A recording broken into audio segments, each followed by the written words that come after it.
Shri Vedanta civil service academy Indore में आपका स्वागत है। ये लेक्चर जो है एमसीक्यू का है, क्योंकि अभी वर्तमान में जो पीएससी हुआ था 2022 में, वो पीटी में क्या हुआ था कि जो फॉरेस्ट का एग्जाम होता है, जो 21 में फॉरेस्ट एग्जाम हुआ था एमपीएससी मेंस का, ठीक है। इस एग्जाम से 3 या 4 क्वेश्चन डायरेक्ट आ चुके थे किस में 2000 पीटी के पेपर में, ठीक है।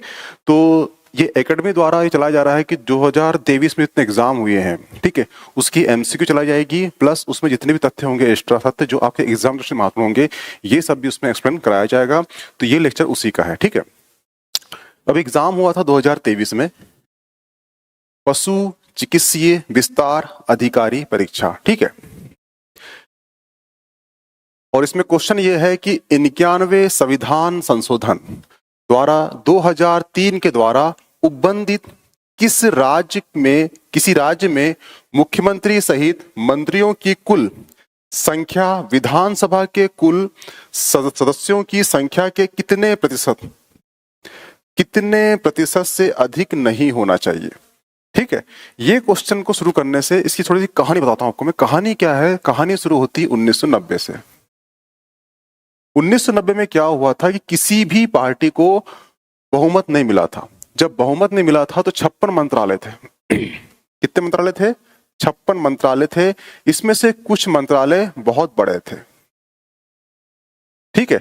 तो इन मंत्रालयों को तोड़ दिया गया और तोड़कर इसमें जो राज्य मंत्री हैं, ऐसे जैसे कि इसमें एक बना दिया कैबिनेट मंत्री, कुछ बना दिए राज्य मंत्री और कुछ बना दिए राज्य मंत्री स्वतंत्र प्रभाव के, ठीक है।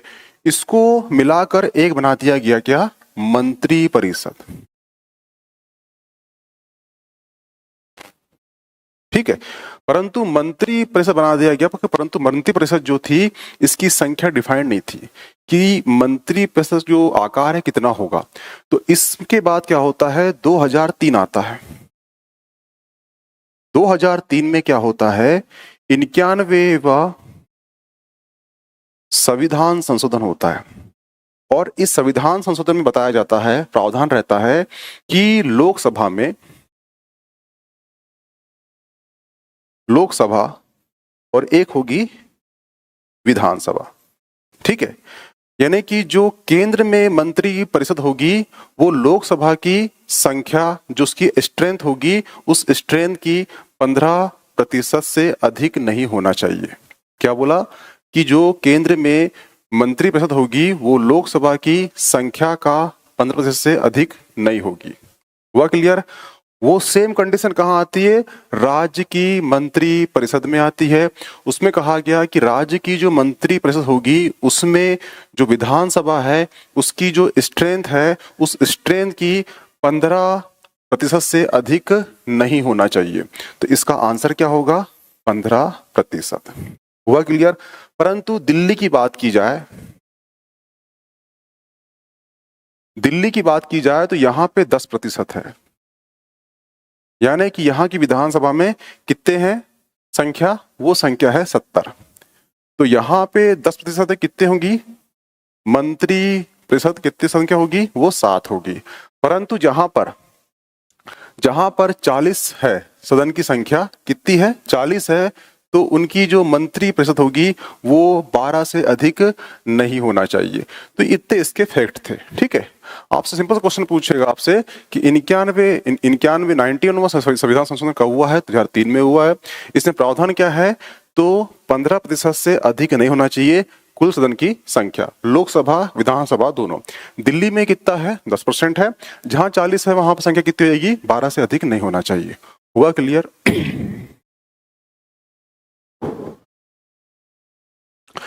दूसरा क्वेश्चन है, मध्य प्रदेश विधानसभा का सदस्य बनने के लिए न्यूनतम आयु कितने वर्ष होना चाहिए? तो इसका आंसर है 25 वर्ष।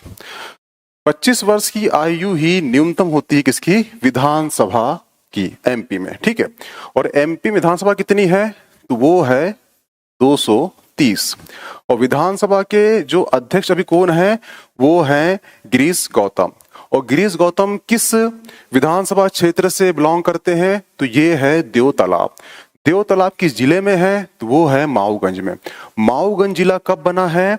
तो ये जिला बना है 2023 में। और ये जो जिला बना है माऊगंज, ये किससे अलग होकर बना है? तो ये बना है रीवा से। ठीक है, तो आपसे क्वेश्चन पूछ सकता है कि वर्तमान में जो एमपी के विधानसभा अध्यक्ष है गिरीश गौतम, ये किस विधानसभा क्षेत्र से बिलोंग करते हैं? तो वो है देव तालाब। किस जिले से बिलोंग करते हैं? तो माऊगंज। ये क्वेश्चन क्यों पूछेगा? क्योंकि करंट में वो जिला बना है, इसलिए यहां से क्वेश्चन उठने की पूरी पूरी संभावना है। हुआ क्लियर? अभी जो वर्तमान में जो विधानसभा है वो कौन सी विधानसभा है? वो 15वीं विधानसभा है। और इसके अध्यक्ष कौन है? गिरीश गौतम है। जो कहां से बिलोंग करते हैं? ये माऊगंज से बिलोंग करते हैं। विधानसभा क्षेत्र कौन सा है? तो देव तालाब है। ये अभी वर्तमान जिला बना है। कौन सा जिला बना है? 53वां जिला बना है। किससे अलग बना है? तो रीवा से अलग होकर बना है।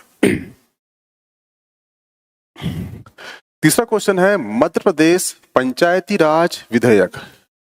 विधेयक 1993 में 93 किस विधानसभा में स्थापित हुआ था?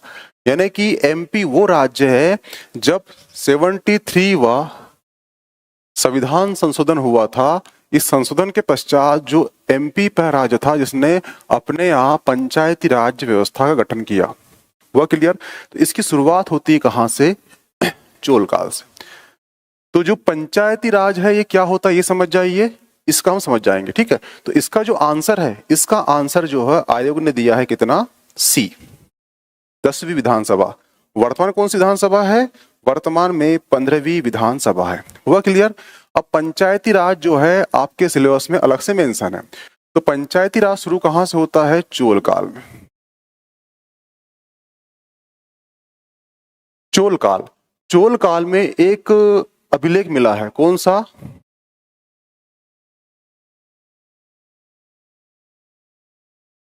उत्तर मेरु अभिलेख।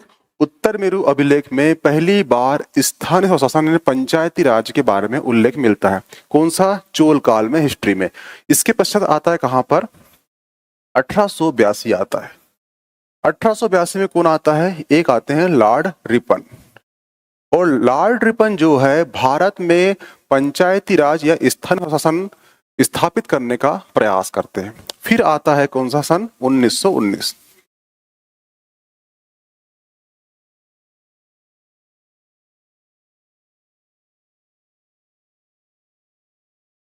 ठीक है, 1919 में भारतीय शासन अधिनियम आता है। और भारतीय शासन अधिनियम में जो पंचायत को प्रांतीय का विषय बना दिया जाता है। 1919 में एक अधिनियम आता है। अधिनियम नाम क्या होता है? भारतीय शासन अधिनियम। इस अधिनियम में जो पंचायती राज है उसको प्रांत का विषय बना दिया जाता है। इसके बाद आते हैं गांधी जी। ठीक है, गांधी जी जो है पंचायती राज के समर्थक थे। फिर आता है 1946। 1946 में क्या होता है? संविधान सभा का गठन होता है। संविधान सभा गठन जब होता है तो जो गांधीवादी नेता होते हैं वो पंचायती राज व्यवस्था लाने के लिए बात करते हैं कि ये व्यवस्था भारत में होना चाहिए। परंतु जो अंबेडकर जी हैं इसका विरोध करते हैं। वो विरोध क्यों करते हैं? क्योंकि वो कहते हैं कि अगर पंचायती राज व्यवस्था आ गई तो ठाकुर ही सरपंच बनेगा, ठाकुर ही पंच बनेगा। जो शोषण हो रहा है निचले तबके लोगों का, वो शोषण होते रहेगा। इसको बात को माना गया और वर्तमान में पंचायत व्यवस्था लागू नहीं की। ठीक है, फिर आता है सन 1957। 1957 में क्या आता है? एक कमेटी आती है, बलवंत राय मेहता कमेटी। और बलवंत राय मेहता कमेटी जो है पंचायती राज व्यवस्था के लिए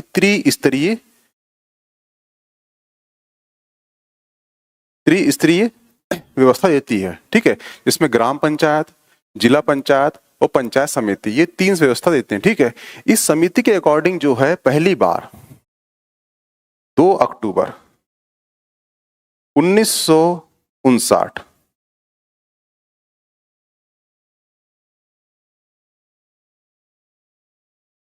1959 को कहां पर? नागौर में। नागौर कहां पर है? वो राजस्थान में। राजस्थान में पंचायती राज का गठन हो जाता है, परंतु यहाँ पे अभी तक पंचायती राज को संवैधानिक प्रावधान नहीं मिला है। हुआ क्लियर? इसके पश्चात एक कमेटी आती है। कौन सी कमेटी आती है? कमेटी का नाम होता है लक्ष्मीमल सिंघवी कमेटी। लक्ष्मीमल सिंघवी कमेटी जो है पहली बार पंचायती राज को संवैधानिक दर्जा देने की बात करती है। तो ये क्वेश्चन कहीं पूछ चुका है कि पंचायती राज व्यवस्था को लागू करने के लिए किस समिति का प्रस्ताव आया था? तो वो है लक्ष्मी सिंघवी कमेटी। हुआ क्लियर? ठीक है। इस समिति के पश्चात आता है 1992। 1992 में 73वां संविधान संशोधन पारित होता है। ठीक है। और ये पारित होने के पश्चात आती है डेट कौन सी? 24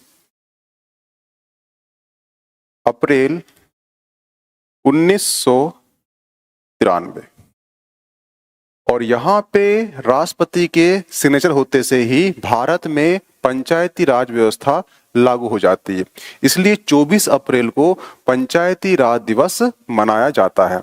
और जो पहला राज्य होता है जो इस 73 अमेंडमेंट के बाद जो राज्य अपने पंचायती व्यवस्था लागू करता है वो प्रथम राज्य होता है मध्य प्रदेश। तो इसमें दो अंतर है। पहली बार कहाँ किया गया था? तो राजस्थान के नागौर में। परंतु क्वेश्चन आएगा पंचायती राज संवैधानिक 73वां संविधान संशोधन के बाद कहां पर लागू किया गया पहली बार? तो ये किया गया था मध्य प्रदेश में। हुआ क्लियर? संवैधानिक संशोधन आएगा, उसके पश्चात कहां किया गया? तो ये आएगा कौन सा? मध्य प्रदेश। परंतु पहली बार कहां किया गया था? तो वो है नागौर, 2 अक्टूबर 1959 को। 2 अक्टूबर क्यों? क्योंकि महात्मा गांधी जो पंचायती राज व्यवस्था है इसको लाने के लिए समर्थन किए थे। हुआ क्लियर? इसका किस आर्टिकल में उल्लेख है? इसका आर्टिकल कौन सा है? आर्टिकल 40 में इसका उल्लेख है। यहाँ पे क्यों डाला गया है? क्योंकि राज्य के नीति निर्देशक तत्व यानी राज्य पर जैसी व्यवस्था होती है राज्य उसका अरेंजमेंट करता है, इसलिए इसको यहाँ पे डाला गया है पंचायती राज। कौन सा आर्टिकल है? आर्टिकल 40। ठीक है। तो क्वेश्चन क्या था इसका? ये है 10वीं विधानसभा स्थापित होते से ही एमपी में पंचायती राज का गठन किया गया था। इतने फैक्ट जो है आप अपने नोट्स में नोट डाउन कर लेना। मध्य प्रदेश योजना आयोग गठन कब किया गया था? ठीक है। ये सुनने से पहले आप एक समझ जाइए, ये कहानी शुरू होती है कब? 1938 से। 1938 में हीरापुर अधिवेशन होता है। इसके अध्यक्ष कौन होते हैं? इसके अध्यक्ष होते हैं सुभाष चंद्र बोस। और सुभाष चंद्र बोस जो है वहां पे एक समिति गठन करते हैं। समिति का नाम होता है योजना आयोग समिति। और उस समिति के जो अध्यक्ष होते हैं वो रखते हैं किसको? जवाहरलाल नेहरू को।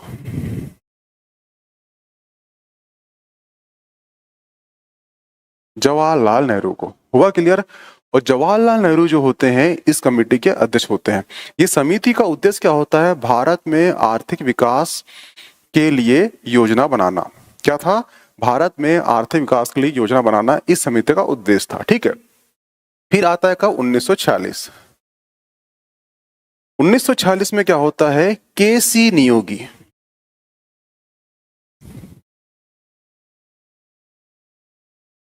नियोगी एक कमेटी बनती है। ये कमेटी की संस्तुति पर ही भारत में योजना आयोग गठन होता है और वो डेट होती है 15 मार्च 1950। 15 मार्च 1950 को गठन होता है किसका? योजना आयोग का। ठीक है। फिर डेट आता है कौन सा? 24 अक्टूबर 1972। 1972 को योजना आयोग कहां गठन होता है? वो होता है एमपी में। हुआ क्लियर? और यहां पे जो सीएम होते हैं इस समय ये होते हैं प्रकाश चंद्र सेठी।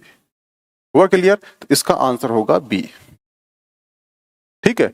जो योजना आयोग है, ये जो क्वेश्चन है आपसे कौन सा वाला? ये क्वेश्चन कि योजना आयोग समिति गठन कब हुआ था, ये 2016 या 15 की जो पीएससी हुई थी वहां पे ये पूछ चुका है। ठीक है। तो इसके इतने इफेक्ट होंगे, ये सब भी लिख लेना, आपके एग्जाम में कहीं ना कहीं टकराएंगे। हुआ क्लियर? कारखाना या कारखाने मुख्यतः चूने के भंडार के आसपास किसके लिए स्थापित किए जाते हैं? ठीक है, तो जो चूना है, चूना जब भंडार होता है, चूने से बनता है सीमेंट। ठीक है, तो ये कहां पे होगा? सीमेंट। इसका आंसर क्या होगा? ए। इसका आंसर क्या होगा? ए। कभी क्वेश्चन पूछ लिया आपसे कि जो चूना सीमेंट कॉम्प्लेक्स कहां पर है, तो जो सीमेंट कॉम्प्लेक्स है ये कहां पर है? रीवा में है। रीवा में क्या है? सीमेंट कॉम्प्लेक्स है। रीवा से ही अलग होके एक जिला बना है, कौन सा? माऊगंज बना है। और वो कौन सा जिला बना है? वो बना है 53वां। और ये माऊगंज में ही एक विधानसभा है, कौन सी? देवतालाब। और देवतालाब से कौन आते हैं? वर्तमान के विधानसभा के अध्यक्ष, जिसका नाम है गिरीश गौतम। हुआ क्लियर? निम्न में से कौन सा जिला शक्कर उद्योग से संबंधित नहीं है? ठीक है, बुरहानपुर, हरदा, नरसिंहपुर। ठीक है, तो एक है नेहरू शक्कर मिल। नेहरू शक्कर मिल ये कहां पर है? ये है खरगोन में। ठीक है, दूसरी है जीवाजी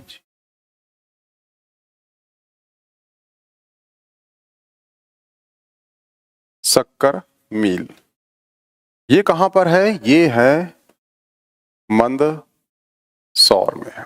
ठीक है, फिर दूसरी है डाबरा शक्कर मिल। ठीक है, तो जो डाबरा शक्कर मिल है ये कहां पर है? तो ये कहां पे आएगी? ये आएगी ग्वालियर में। ठीक है, और एक कौन सी है? एक है बरलाई। बरलाई कहां पर है शक्कर मिल? वो है इंदौर में। ठीक है, इतनी शक्कर मिल है। और एक मिल है कौन सी? गोविंद राम शक्कर मिल। कहां पर है? तो ये उज्जैन में है। ठीक है, एक कौन सी है? एक भोपाल शक्कर मिल है, जो भोपाल में नहीं है। भोपाल शक्कर मिल कहां पर है? भोपाल में नहीं है। कहां पर है? ये सीहोर में है। ये फैक्ट याद रखना। तो इसका आंसर होगा, इनमें से कोई नाम नहीं यहां पर, तो ये जो ये भी गलत, ये भी गलत, ये भी गलत, तो इसका आंसर होगा इनमें से कोई नहीं। ठीक है, 2019 के मध्य हुए राष्ट्रीय परिवार स्वास्थ्य सर्वेक्षण 5 के अनुसार मध्य प्रदेश के कुल शिशु मृत्यु दर कितनी है? तो उसका आंसर है 41.3। ठीक है, ये तो फैक्ट की बात है। NFHS सर्वे जो है 5 के अनुसार प्रति 1000 जीवित जन्मों में 41.3 हो गई है शिशु मृत्यु दर। ठीक है, दूसरा फैक्ट क्या है इसमें? जो वंचित लोगों को बिजली उपलब्ध कराने में मध्य प्रदेश कौन से स्थान पर है? 6वें स्थान पर है। वंचित लोगों को पेयजल उपलब्ध कराने में मध्य प्रदेश का कौन सा स्थान है? तो वो 8वां स्थान है। शहरी मध्य प्रदेश को 2017 में खुले में शौच से मुक्त घोषित कर दिया गया है। इस फैक्ट को आप IMP कर लो। ठीक है, ये भी IMP, ये भी IMP, ये भी IMP है। ये तो क्वेश्चन पूछ चुका है। ठीक है, MPI 2023 रिपोर्ट के अनुसार मध्य प्रदेश ने पोषण से वंचित लोगों को पोषण पहुंचाने में उच्चतम प्रतिशत यानी कि प्रथम स्थान प्राप्त करा है पोषण पहुंचाने में। ये भी आपके लिए IMP हो जाता है। राज्य 7.98% की दर के साथ मातृ स्वास्थ्य तक पहुंचने में सुधार करने में 4थे स्थान पर है। तो जितने भी आपके स्थान है ये आप अपने नोट्स में नोट डाउन कर लेना, क्योंकि ये यहां से एक क्वेश्चन आने की पूरी संभावना है। ठीक है, राज्यपाल का कार्य मेहमानों की इज्जत करना, उनके लिए चाय, भोजन, दावत देने के अलावा कुछ नहीं है। ये कथन किसका है? तो राज्यपाल कौन रहा है? यहां से जो एमपी के प्रथम राज्यपाल कौन रहे हैं? वो रहे हैं पट्टाभी सीतारमैया। ये इनका कथन था, इसको आप नोट डाउन कर लेना। इस प्रकार से क्वेश्चन पीएससी में बहुत ही ज्यादा मात्रा में आते हैं। पिछली बार 2 कोट आए थे जो किसी से बन नहीं पाए थे। ठीक है, अब कहानी शुरू होती है कब? 1939। 1939 में एक अधिवेशन होता है, त्रिपुरी अधिवेशन। और त्रिपुरी अधिवेशन होता है, इसके अध्यक्ष कौन होते हैं? इसके अध्यक्ष होते हैं सुभाष चंद्र बोस। परंतु यहाँ पे हार जाते हैं कौन? पट्टाभी सीतारमैया हार जाते हैं। और पट्टाभी सीतारमैया जो हारते हैं तो महात्मा गांधी एक वाक्य कहते हैं कि ये पट्टाभी सीतारमैया की हार नहीं है, ये मेरी हार है। ठीक है, और उसके पश्चात जो सुभाष चंद्र बोस इस अधिवेशन से इस्तीफा दे देते हैं। और इस अधिवेशन के बाद जो इस्तीफा देते हैं, उसके बाद जो अध्यक्ष को नियुक्त करते हैं, वो अध्यक्ष कौन से होते हैं? वो होते हैं डॉक्टर राजेंद्र प्रसाद। ठीक है, तो जो हारे थे कौन? ये हारे थे। और ये एमपी कौन बने? एमपी के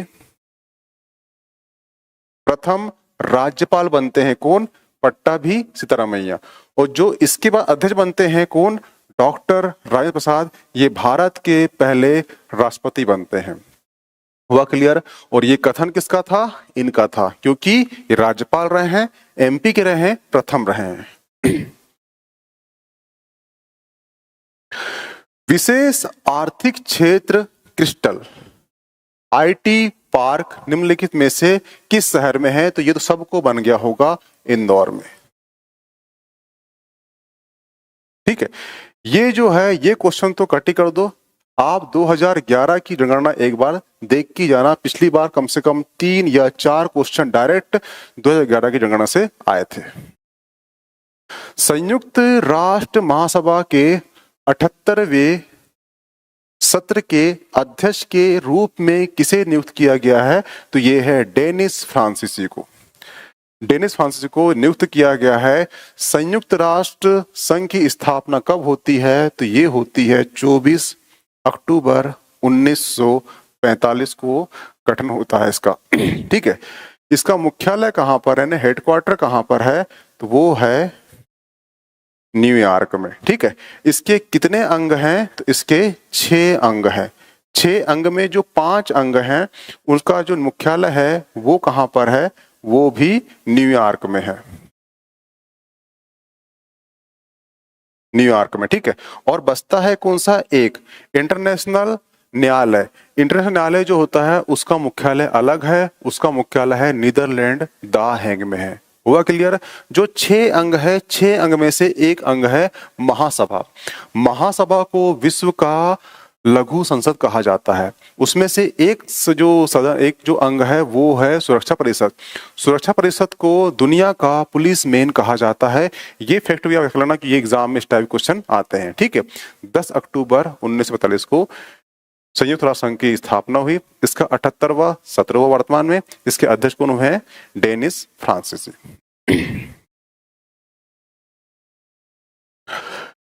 हाल ही में चर्चा में रहे हेलमंद नदी विवाद किन 2 देशों से संबंधित है? ठीक है, तो जो हेलमंद नदी है वो हेलमंद नदी अफगानिस्तान और ईरान के बीच में विवादित है। तो इसका आंसर क्या होगा? ये तो नहीं होगा, ये है अफगानिस्तान और ईरान के बीच में। ठीक है, यहां समझ जाइए मैप में इसके। ठीक है, तो ये है काबुल। ठीक है, और यहां पर है एक चोटी, यहां पर है हिंदू कुश पर्वत। और हिंदू कुश जो पर्वत है यहां पे एक रेंज है संगलाख रेंज। कौन सी रेंज है?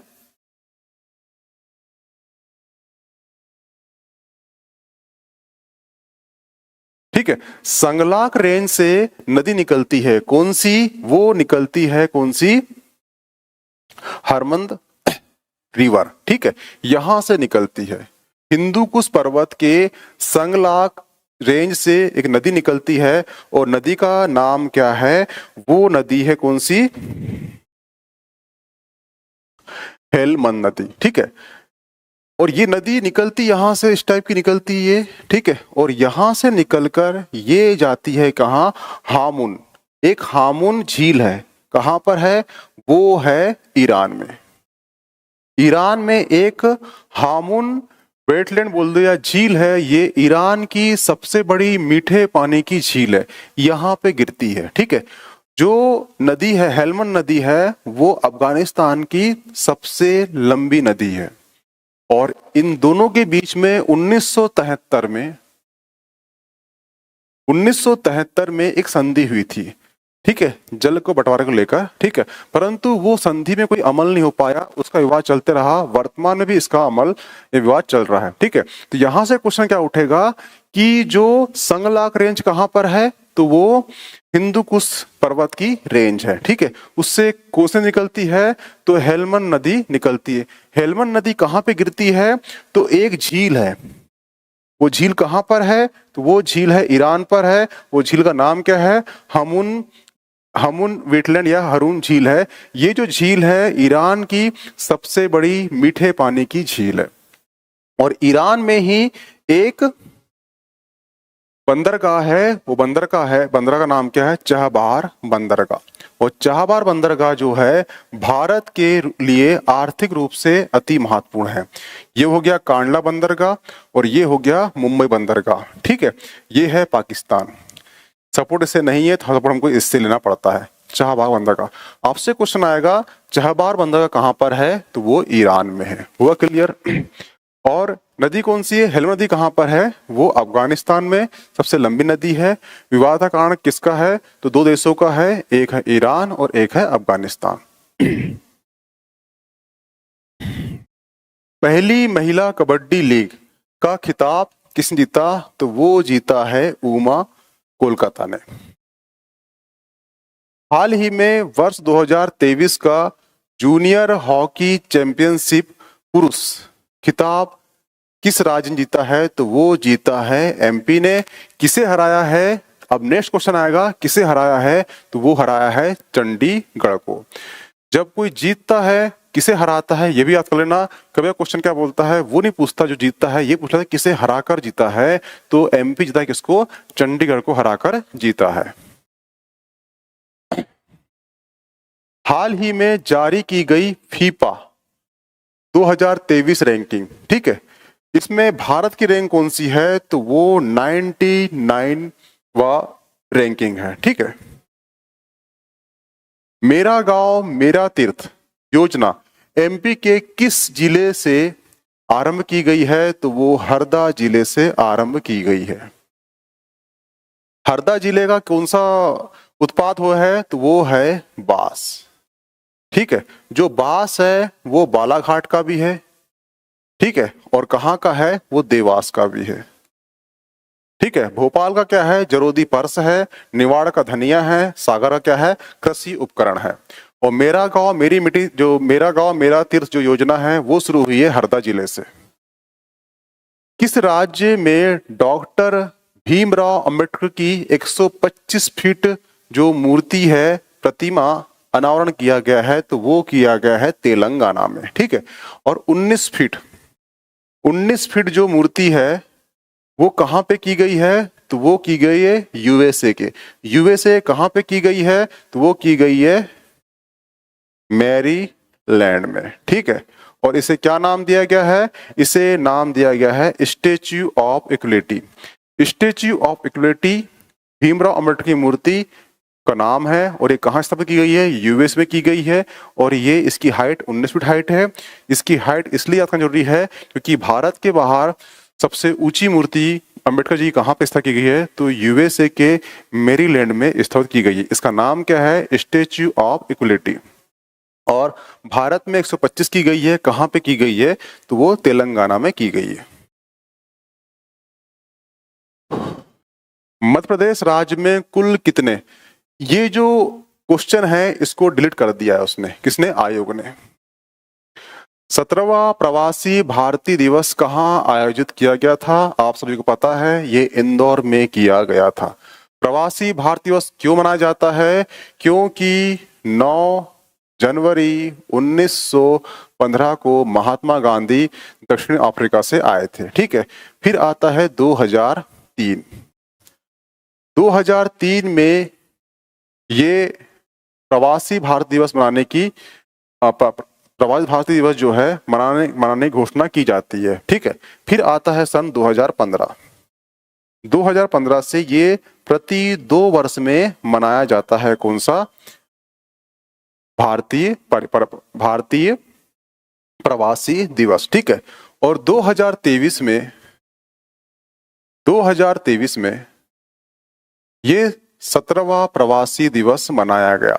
कहाँ मनाया गया? तो ये मनाया गया इंदौर में। ठीक है, ठीक है। और इसके जो थीम क्या थी, और इसके यहाँ 2 क्वेश्चन उठेंगे। इसकी थीम क्या थी, इसका विषय क्या था? इसका विषय था अमृत काल में भारत की प्रगति के लिए विश्वसनीय भागीदारी।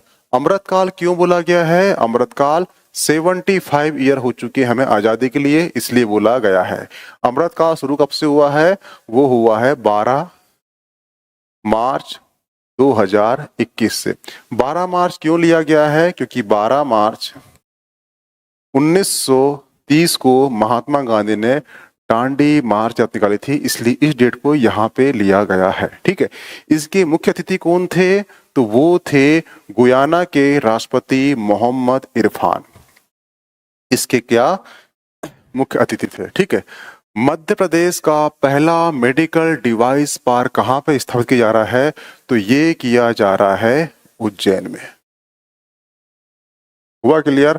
ठीक है, इसका आंसर उज्जैन है। तो ये आपके 40 क्वेश्चन हो चुके हैं। ये जो सीरीज चल रही है 2023 जितनी एग्जाम हुई है, ठीक है, उसकी सीरीज चलेगी, और ये जितने भी एग्जाम होगी सभी यहाँ पे एमसीक्यू कराए जाएंगे, जो आपके 2023 का जो पीटी होगा उसके लिए बहुत महत्वपूर्ण साबित होगा। ठीक है, तो ये लेक्चर पूरा वॉच कीजिए, जितने एक्स्ट्रा फैक्ट हैं उसे लिख लेना। ठीक है, ये पीडीएफ आपको श्री वेदांता एकेडमी का जो टेलीग्राम चैनल है वहां पर प्राप्त हो जाएगी। Okay, thanks.